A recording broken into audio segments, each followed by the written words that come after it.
Just be careful you don't fall down any holes. Yeah, there's no sign of any hole at the moment, but hopefully underneath all this rubble somewhere.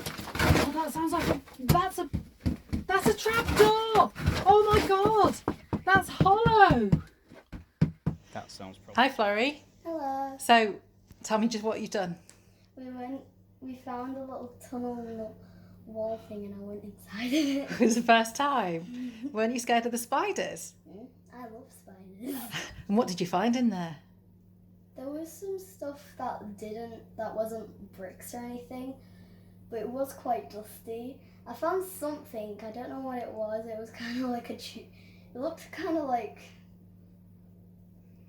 a telescope with a strap around it. Oh, that's interesting. I don't know what it is. Okay, what's Dad doing now? He's clearing out the rubble inside of it so we can get in easier. Exciting! You're going to go back in a bit? Mm-hmm. Braver than me. Thank you. Bye.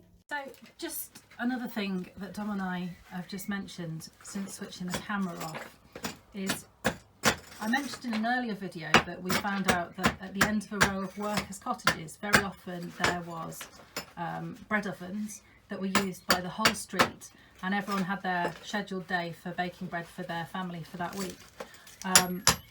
But what we did think, or what we did read, was that that was very often like in a backyard or somewhere. But the fact that this is the back of the bread ovens and it's rendered and painted might imply that actually this was an alley and the bread ovens were out in the garden, and that our cottage has been built around them, if that makes sense, rather than them coming after the cottage room. And maybe there was some sort of alley at some point between us and next door, and that's why we've got this crossover upstairs bit. Who knows? That might explain why the chimney appears to be a standalone item where it goes around the corner here. I think it probably does from what we've read. Yeah. So that'd be quite interesting. It would. You filming? Yeah, what you found? Right, okay, so I've taken some of this render off the top, as you can see. And the surface is really uneven. So I was wondering when I first took some up, some of the bricks look quite sooty on the surface. I just wondered if it was coal dust and if it had been used as a coal store. But just having swept some of it away, the surface is really uneven. And also, it still sounds really hollow under there. Now, I've just had something very exciting, and actually see down the side of the bricks here. Ooh. So I suspect that if I try and lift some of these, that we might find there's just rubble underneath, which would be a good sign because I've dug a hole on the other side of this wall a long time ago when I first moved in, and it's got solid concrete for about 2 inches, and then just soil. There's no sign of any bricks underneath the wall, just the other side of here, underneath the floor surface. So, all being well, it starts here. Exciting! So, I'm going to get rid of this, I'm going to move and take a little bit more back, and then I'm going to start digging one of these bricks out and see if we can find out what's underneath it. If it's rubble, that's a really good sign. Yay!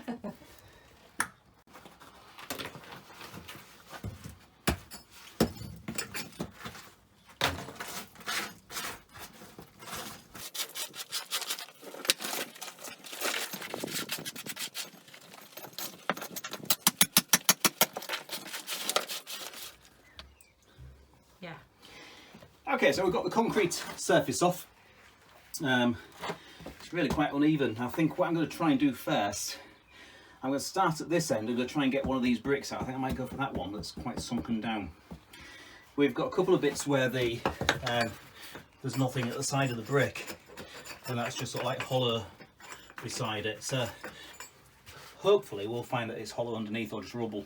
But if I start here and I'm trying to work that way back towards the wall, because I know just on the other side of the wall there is no brick underneath the floor. So this will be a good indicator as to where this might start and how far it goes into the house. So I've cleared away the concrete on the floor, bit clearer view of the bricks now that look like the path, and I've actually dug some of the bricks out. Like I said, I was going to the end of the last little section.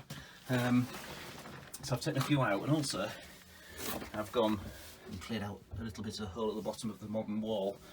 And I was really excited when we first got so far down because we found this, these bricks running across sideways, and then as I gradually went down and down I thought, oh brilliant, steps. Anyway, disappointingly, just underneath this second row of bricks it just goes to clay, and all under here is just all solid clay in the bottom of the thing. I've loosened that bit off. So I think we've hit a dead end here, because it's just come to bed clay sort of thing, which is what we found in the hole on the other side of this wall, and when we're doing the extension at the other side of the house as well. So who knows. So Dom, bit of a disappointing end really to that side of the story, isn't it? It is a bit. A lot of work went into getting into there, and then we've drawn a bit of a blank straight away, so a bit disappointing, but still the adventure continues. So when we moved in, I'll just wait for that car to go past. When we moved in, the shopkeeper called Mr. Hailstone knocked on the door, and he showed you where he believed the passage was, and that's where we've been exploring, isn't it? It is, yeah. So that initial hole in front of the modern wall was where he indicated. And then, so we've explored that hole there, and that just came down to clay. We've now gone through on the other side of that wall and gone through to clay. And clay's like the bedrock, isn't it? That's what most of this area is built on, yeah. Okay. And that's what we found in other bits of the house when we've been doing building work and stuff. When we did the kitchen about a foot down, you extension. come to just solid clay. So. Okay, so it's unlikely to be there. Now, that's not necessarily the end of the road. Don't forget, we've got Ricky at the pub, haven't we, the barman? Yeah. Tell me the story about him.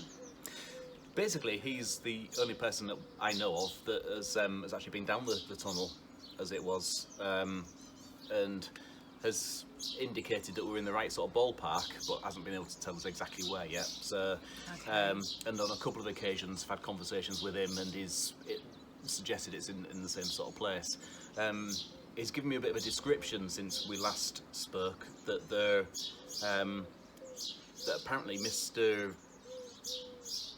Butler, who was the shopkeeper who had it filled in, used to actually store stuff down there as well. So it sounds like we're looking for a reasonable size passageway down. And we've done a bit of research into Ken Butler and his wife, who were the shopkeepers, and apparently they've passed away as well, and Mr. Hailstone has. So that's been a bit of a dead end as well, because we were hoping we'd be able to get them to tell us where the hole was, as he was the guy that had it filled in. But we've still got a couple of possible leads, because there was another chap who knocked on the door one day. Now I can't remember what the story was with him. Jerry Beadle, and I believe that Jerry at one point used to either work in the shop or ran the shop, and he still lives locally, but having trouble finding out what his address is. So now, so Mr. Beadle, if you're watching this or anyone knows him, please get in touch. But he indicated a different position in front of the fireplace inside the kitchen. But when his wife came, she seemed to think that it was in front of the gas fire, which is in front of the kitchen. But she's passed away as well since, she has now since passed as well. So, but nobody has ever seemed really very sure where it is. Ricky is from the pub. Seems most certain has actually been down there. So I think that's where our next port of call is going to be. So this isn't the end of the line. What I suggest we do is we get a map or a floor plan to Ricky and ask him to draw an X on it, so we get an X marks the spot, and then maybe we start digging there. Yep. And if we don't hear from Ricky, because he's not been very well, I know he's put his back out recently, then maybe we just start drilling in some of the places we think it might be. I think so, yeah. We've got a fairly good explanation from Ricky where he suggested where it was, but I just wanted to confirm before we dig, so I think we'll go off his explanation if we don't get a map back, as it were. But yeah, we've still got 3 potential sites inside the house we can explore, so I think I'll go with this one first of all from Ricky. I think that's the first port of call. Yeah, I think that's sensible. So it's Saturday lunchtime, and we're just going to grab a sandwich and then we'll start drilling again somewhere else. After we've cleared a bit of space in the house. Yeah. We need to move some stuff around. But yeah, after we've had a tidy up, we'll start drilling, and we'll video that and keep you posted. See you later. See you later.